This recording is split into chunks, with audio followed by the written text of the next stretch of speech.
월요일 열심히 한번 해봅시다. 자, 우리 지난 시간에 배운 것 좀 보고 진도 좀 나가 볼게요. 자, 우리 지난 시간에 개념적으로는 forward와 redirect 요거 배웠고요. 그 전에는 서블릿에 대해서 배웠고요. JSP도 배웠고요. 자, 수업을 잠시 보자면 JSP도 했죠, 그쵸? JSP도 했고. 자, 일단 실습한 것 좀 보죠. 실습한 거. 자, 서블릿부터 볼까요? 서블릿, 레슨 02 서블릿. 자, 우리가 동적으로 동작하는 페이지, 요거를 한번 만들어 봤어요.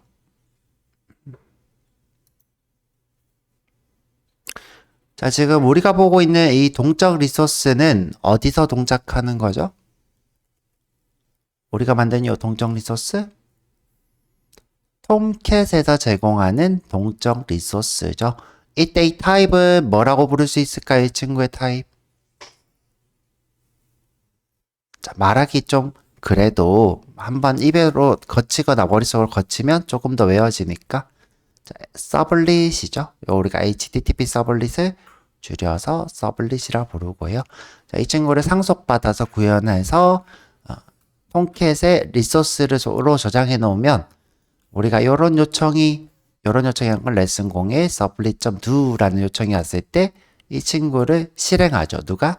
톰캣이 실행하는 구조로 되어 있습니다. 이걸 우리가 동적 리소스라고 하죠. 동적 리소스. 자, 동적 리소스인 이 서블릿에는 두 가지 방식, 크게 두 가지 방식의 요청을 받을 수 있어요. 뭐 이거 외에도 패치나 푸시나 뭐 이런 것들도 받을 수 있긴 한데 그건 우리가 나중에 REST API라는 걸 배우면 생각해 보도록 하고 저희가 배워본 건 두 가지. 어떤 요청을 받을 수 있었죠? get과 post 이런 요청을 받을 수 있었어요. get은 어떤 방식으로 요청하는 거라고 했죠? URL이죠, 그죠? URL로 요청하는 거. 이때 파라미터가 여기 포함되어 있죠. 우리 파라미터를 다른 말로 뭐라고 불렀죠? 그죠? query string. 자, post는 어떤 식으로 요청하는 거죠? 그쵸. 양식으로 제출하는 거죠. 우리가 폼이라고 부르죠. 이때 파라미터는 어디다가 포함이 될까요? 요청 헤더에. 그죠? 요청 헤더에 포함시켜서 요 쿼리 스트링이 여기에 포함되어서 넘어가는 것이 포스트. 그럼으로써 우리가 비밀번호 같은 것들이 숨겨져서 넘어가죠. 자, 이 톰캣의 동적 리소스는 get이든 post든 똑같이 파라미터를 받았어요. 자, 어떻게? get 파라미터였죠. 어디서? request.get 파라미터. 자, 요렇게 받으셨습니다. 좀 이따가 보도록 하고. 여튼, 자, 지금 보면 요 두 get이라고 하는 것은 URL로 요청하는 것을 처리할 거다. 자, 그래서 응답은 어떻게 했어요? 응답은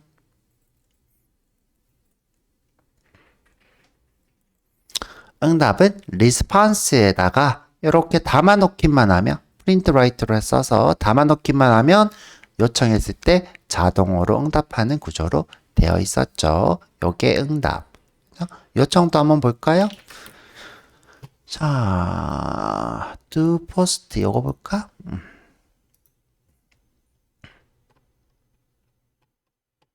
자, 이거는 post 양식에다 제출한 것을 받아서 처리하는 페이지고요.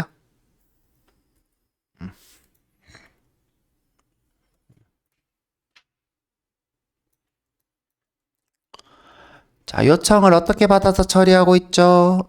자, 리퀘스트가 받아서 하고 있나요? 리스폰스가 받아서 하고 있나요? 요청은 말 그대로 리퀘스트, 그죠? 응답은 말 그대로 리스폰스. 영어가 한국말로 됐을 때 이게 요청. 여기에 한국말로 응답. 이렇게 되겠죠. 리퀘스트 get 파라미터의 유저 아이디, 리퀘스트 get 파라미터의 유저 패스워드 이렇게 써져 있으면 이제 우리가 약속이 돼 있는 거예요. 어떤 약속이 돼 있는 거예요? 웹상의 약속. 파라미터를 보낼 때, 자, 이 쿼리 스트링 작성하죠. 파라미터를 보낼 때 유저 id라는 키 값으로 보낼 거야. 키 값으로 값을 넣을 때 는 하고 경 ckm123 이렇게 하면 어떻게 되는 거예요? 자, 요게 value, 요게 key. 그러면 여기서 찾겠다고 하는 값은 뭐예요? dbel ckm123 이렇게 되겠죠. 자, 그리고 자, 여기 유저 패스워드 할 때는 어떻게 해요? and 이렇게 쓰죠. and 하고 유저 pw는 1 이렇게 하면 여기에 1이 오겠죠. 자, 이런 식으로 쿼리 스트링의 데이터를 받는데 이것도 뭐예요? 요청이 되는 거죠. 요청. 자, 요 쿼리 스트링은 동적 리소스에서만 쓰인다 그랬죠? 정적 리소스에서 쓰이지 않아요. 자, 동적 리소스에서 데이터를 동적으로 요청할 때 사용되는 것이 요 파라미터 쿼리 스트링이 될 겁니다. 자, 그래서 우리가 이렇게 리퀘스트 써봤고요. 리퀘스트 방금처럼 우리가 리스폰스도 자, 어떻게 해요? 이렇게 set character encoding UTF-8 컨텐츠 타입 요거 꼭 쓰셔야 되죠. 요거 안 쓰시면 안 됩니다. 물론 이제 통캣이 요 문자를 보고 어느 정도는 파악하고 보내주긴 해요. 이렇게 이런 마크업이 있다. 그러면 자동으로 HTML 정도는 작성해 주는데 나머지 뭐 텍스트나 제이슨이나 이런 형식들은 얘가 못 알아보기 때문에 우리가 꼭 어떻게 써줘야 된다? 아, 나 아직 응답하는 게 HTML이야. 이렇게 해주고 있죠. 그리고 선생님 왜 HTML 바디 이런 거 생략하는 거예요? 요거 생략하는 이유는 귀찮아서예요. 그죠? 귀찮아서 다른 이유 없고. 자, 이걸 생략하면 브라우저가 자동으로 요것만 보고 여기 없으면 만들어요. 만든다고 해서 자동으로 만들어요. 내가 실수로 이걸 2개 쓰든 3개 쓰든 하나로 바꾸어 주기도 하고. 자, 그래서 브라우저가 좀 똑똑해서 제가 귀찮아서 생략한 겁니다. 옛날 브라우저였으면 오류가 떴겠죠. 요즘 브라우저는 아무 문제 없이 작동합니다. 요즘이라고 하는 거는 거의 한 15년 아니다. 10년 정도, 10년 이전의 브라우저면 모르겠는데 10년 전 이후부터는 이렇게 생략해도 크게 문제 없습니다. 자, 그래서 우리가 배워본 거 쭉 해봤고요. 그 다음에 저희가 배워본 또 다른 거 JSP라는 걸 배워봤어요. JSP 레슨 04 JSP. 자, 요 JSP라는 친구는 누구랑 똑같은 친구라 불렀죠? 이 친구는 누구랑 똑같아요? 지금 마치 누구처럼 보여요, 이거? HTML처럼 보이죠? HTML처럼 보이는데 실제로는 누구랑 똑같다?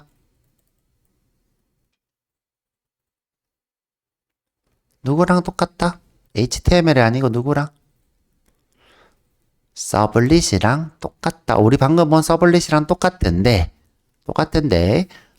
역전이 돼 있는 구조라고 했어요. 어떻게? 출력이 먼저 나와 있고 자바 코드는 어떻게? 요렇게 쓰면 자바 코드가 작성된다.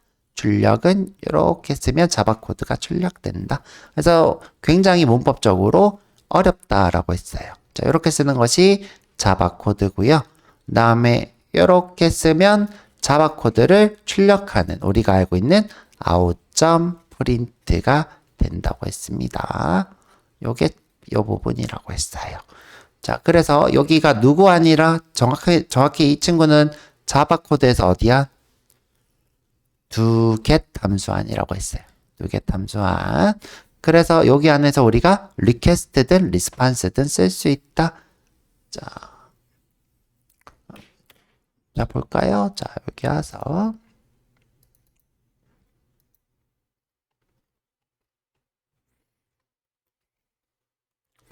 자, 우리가 이렇게 쓰면 여기에 누구다?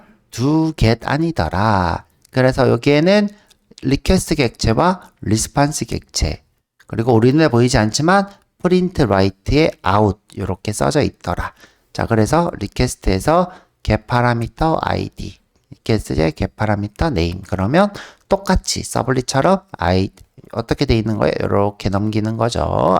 id는 ckm and name은 경민.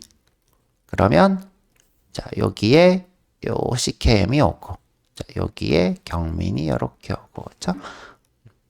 자, 근데 우리가 출력을 잘 하려고 한 거기 때문에 보통 이렇게 안 하고, 그렇죠? 여기서 HTML을 쓰겠죠.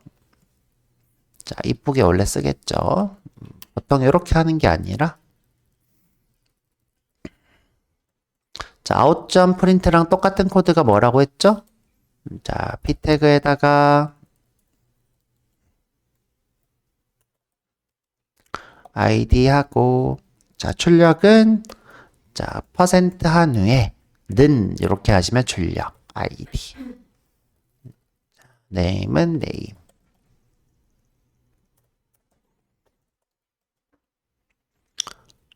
자, 이렇게 HTML을 우선으로 출력하기 위해서 만들어진 것이 JSP다.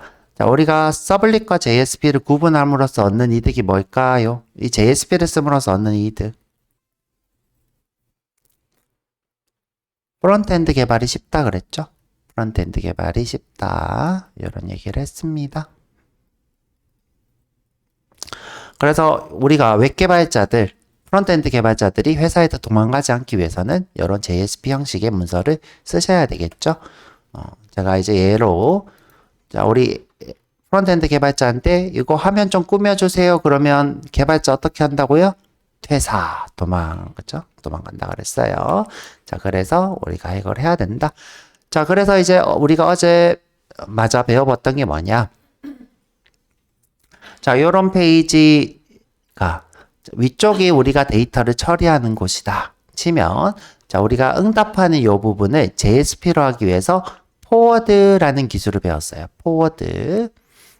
자, 포워드.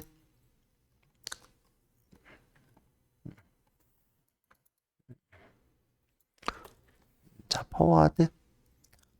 돌릴게요. 자, 우리가 여기가 데이터를 처리하는 곳이라고 쳐볼게요. 여기가 데이터를 처리하는 곳. 자, 데이터를 처리하고 누구 HTML을 출력하는 것은 요 JSP가 하겠어 라고 했던 것이 지난번 수업인 포워드입니다. 그럼 이제 요 페이지가 어떻게 한다? 마지막 요청과 응답을 처리한다. 그래서 여기 보면 포워드 이렇게 써져 있죠. 이 부분만 이해하시면 됩니다. 자, 이때 우리가 처리된 데이터를 전달하는 방법은 request.setAttribute 하고 names라고 하는 필드에다가 names를 넣겠다. 요 names는 뭐예요? 경만, 범준, 지형, 정오, 해지, 가은, 현태. 이것이 포함되어 있는 리스트죠. 리스트를 names라고 하는 것으로 포함하겠다.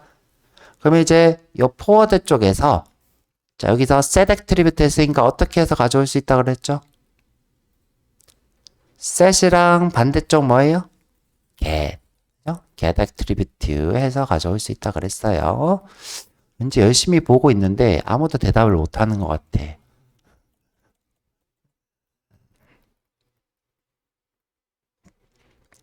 자, 이렇게 해서 names 하면 가져올 수 있다 그랬어요. 한번 코드도 볼게요. 자, 근데 우리가 이렇게 JSP를 못 쓰면 어떤 일이 생기냐? JSP를 안 쓰면 아까 전처럼, 자, 이렇게 우리가 HTML 코드를 자바 코드로 작성을 해야 되죠. 이렇게 자바 코드로 작성해야 되는데, 그러면 이제 퇴사하니까 어떻게? 퇴사 안 시키려고 이렇게 포워드 시키는 거죠. 자, 포워드 된 코드 한번 볼게요. 자, 여기 보면 lesson 06 forward.jsp. 자, 가져올 때는 어떻게? 자, 보낼 때는 set, 가져올 때는 get. 이름만 이렇게 쓰면 가져와지는데, 자, 이때 set 되는 친구가 무조건 오브젝트 타입이라서 꼭 이렇게 형 변환을 해야 되죠. 이 형 변환의 이름이 뭐라고 했죠? 자, 원래 모든 객체는 부모 객체를 포함하고 있어요. 다 이렇게 슈퍼 객체를 포함하고 있어요. 자, 뭐 지금 현재 리스트니까 자, 리스트 안에는 여러분들은 잘 모르겠지만 뭐 콜렉션이 있을 수도 있고 최상에 누군가가 오브젝트가 이렇게 있겠죠. 오브젝트가 이렇게 있을 거예요. 그래서 우리가 이 친구 객체를 만들면 무조건 부모 객체를 다 포함하고 있어요. 이거 제가 중요 100개 이렇게 얘기했고요. 외우셔야 됩니다. 그래서 지금 이 친구 객체는 자 이렇게 리스트죠. 그렇죠? 정확히는 리스트의 스트링. 자, 우리가 네임즈로 만든 이 친구죠. 자, 이 친구는 이런 구조로 되어 있을 거예요. 자, 근데 이 친구는 무조건 어떻게 부모 타입으로 참조가 가능하더라. 자, 내가 자, 이 네임즈를 리스트 이렇게 참조할 수도 있고 또 콜렉션 이렇게 참조할 수도 있고 그 다음에 오브젝트 이렇게 참조할 수도 있어요. 자, 그러면 이 네임즈의 오브젝트 컬렉션 부분만 참조하거나 또는 오브젝트 부분만 이렇게 참조를 할 수 있는 거죠. 아니면 전체를 참조할 수도 있고 자, 이렇게 이 변수가 리스트도 될 수도 있고 컬렉션도 될 수도 있고 오브젝트도 될 수 있는 요것을 뭐라고 부른다? 힌트 다형성. 그죠? 무슨 다형성? 타입의 다형성 이렇게 부른다 그랬죠. 물론 어떤 사람들은 그냥 다형성이라고도 부른다고 했어요. 자, 그래서 지금 현재 부모 객체가 참조하고 있는 형태죠. 이 상태에서 리스트로 바꿀 때 어떻게 한다? 이렇게 캐스팅 형변환을 합니다. 이것을 우리가 캐스팅 형변환 이렇게 불렀죠. 자, 이거를 제가 한 100번 얘기한 것 같지만 여전히 못 외우고 계셔서 속상하지만 선생님 100번 얘기하셨다고요? 한번 세볼까요 진짜? 자바 수업 가서 한번 세보고 싶다. 자, 여튼 자 요거 꼭 기억하고 계시고 머릿속으로 기억하세요. 저 객체가 만들어지면 부모 객체가 포함되어 있더라. 이 부모 객체를 참조할 수도 있더라. 부모 객체를 참조하는 것을 타입의 다형성이라 부르더라. 자, 다형성은 뭐라고 했더라? 이름이 하나인데 역할이 여러 개인 것. 지금 현재 네임즈는 역할이 부모 객체의 역할을 할 수도 있죠. 자, 다형성 세 가지 다시 한번 읊어볼까요? 오버 친구들. 그렇죠. 오버로드. 이거는 뭐예요? 함수명이 똑같은데 매개 변수가 다른 것. 오버라이드. 이 친구는 뭐예요? 올라타는 거. 부모가 딱 나와야 되죠? 부모 메서드를 재정의하는 것. 방금 배운 타입의 다형성. 이렇게 세 가지 요거 무조건 자, 외우셔야 됩니다. 자바의 객체지향 문법 중에 다형성 문법이고요. 옛날에는 면접 1순위였어요. 면접 1순위. 요즘은 뭐 잘 모르겠다. 머릿속 외우시고 자, 그래서 이렇게 네임즈를 이렇게 포문으로 출력하고 있죠. 자, 여기 특이한 점은 여기 보면 중괄호를 이렇게 잘라내서 요 안에다가 HTML을 출력하고 있는 아주 특이한 문법을 쓰고 있습니다. 이렇게 보면 특이해 보이나? 이렇게 지금 자바 코드와 HTML 코드가 혼재돼 있죠? 자바 코드와 HTML 코드가 이렇게 혼재가 되어 있고요. 자, 그래서 이 JSP는 쉽다고 했어요? 어렵다고 했어요? 어렵다. 자, 어렵다. 그리고 이렇게 자바 코드와 JSP가 혼재되어 있는 거는 요즘 문법이라 그랬어요? 옛날 문법이라 그랬어요? 옛날 문법이다. 옛날 문법이라서 요즘은 이렇게 쓰진 않는다. 뭐 간단하게 예를 들자면 요즘 이런 식의 문법 씁니다. 나중에 배워볼 건데 따라 쓰지 마시고요. 이게 더 어려울 수도 있겠다. 자, 따라 쓰지 마세요. 자, th 뭐 이렇게 씁니다. 태그 있는 것처럼. 그 다음에 여기다가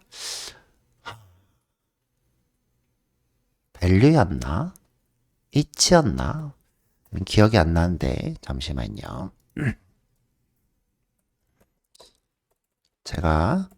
저도 자동 완성에 길들어져 버렸네요. 바로 여기다가 쓰는군요. 자, 여기다가 아닌데 이렇게 쓰는 거? 잠시만요. 자, 다시 좀 볼게요. 오케이, 오케이, 오케이. 자, 잘못했네요. 자, 내가 예를 들어 리스트를 출력하고 싶다. 그러면 여기다가 리스트라고 li라고 하고 여기도 li 이렇게 닫고 thh 이렇게 쓰고 여기다가 name 하고 이것도 안 닫아도 되겠다. 이렇게 하고 name names 이렇게 씁니다. 출력할 때는 여기다가 바로 이렇게 해도 되겠다. th text name 뭐 이런 식으로 처리를 합니다. 그래서 보면 HTML인 척 이렇게 숨겨져 있는 코드들 그래서 이렇게 지금 코드가 복잡하게 중첩되어 있지 않고 한 태그 안에서 바로 동적으로 렌더링하는 코드로 작성이 되고요. 그 다음에 요거는 이제 지울 거고요. 나중에 배울 거니까. 자, 그리고 JSP가 커다란 문제점이 있다 그랬어요. JSP는 어떤 문제점이 있다 그랬어요? 이거는 완전히 서블릿과 동일하기 때문에 자, 모든 기능이 다 포함되어 있다 그랬어요. 어떤 모든 기능? 자바의 모든 기능을 쓸 수 있더라. 자바는 서버도 끌 수 있고 DB도 접속할 수 있고 여러 가지 기능이 있어서 여러분들이 JSP로 뷰를 렌더링하는 요 행위가 또는 여기 웹앱 하위에다가 이렇게 작성하는 요 행위가 좋은 행위는 아니더라 라는 얘기를 했어요. 어떤 것 때문에? 보안 취약점 때문에. 기능이 많은 것도 좋은 건 아니에요. 기능이 내가 예를 들어 뷰를 렌더링 하기만 할 거다. 그러면 렌더링만 할 수 있는 기능만 있는 것이 우리 프로그래밍에서는 보안에 취약하지 않게 만들 수 있는 좋은 방법이더라. 자, 그래서 우리가 여기 웹 INF 하위에다가 이렇게 숨긴다 그랬어요. 자, 여기가 어떻기 때문에 제가 여기다 숨긴다 그랬죠? 여기는 DD가 있는 숨겨진 설정 폴더라 그랬어요. 설정 폴더. 자, 그래서 여기다가 두면 외부에서 접근을 하실 수 없더라. 그래서 보안 취약을 막을 수 있다. 자, 그래서 우리가 원래는 이렇게 웹앱에서 이렇게 쓰는 것이 일반적이었는데 보안 취약 때문에 일반적이지 않아진 거죠. 그래서 이렇게 웹 INF 하위에다가 이렇게 두더라. 이것도 면접에서 나올 수 있겠다. 면접에서 JSP를 왜 웹 INF 하위에다가 뒀나요? 그러면 뭐라고 하면 돼요?